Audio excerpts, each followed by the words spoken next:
আসসালামু আলাইকুম সবাইকে, আশা করি সবাই ভালো আছেন। অনেক দিন পরে ছাদে এসে দেখলাম ছাদের অবস্থা পুরাই নাজেহাল। এই যে দেখুন আমার গাছে সবেদাগুলো পিঁপড়া খেয়ে মানে পুরাই নাজেহাল অবস্থা।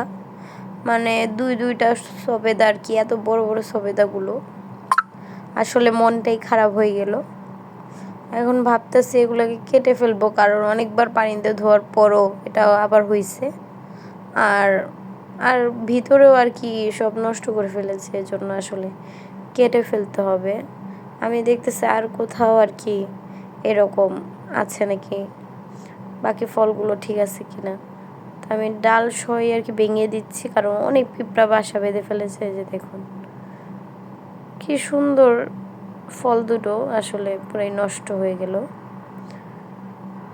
হয়তো এটা রিজিকে ছিল না আসলে। বাকি ফলগুলো আমি চেক করছি, আসলে সবই ভালো আছে।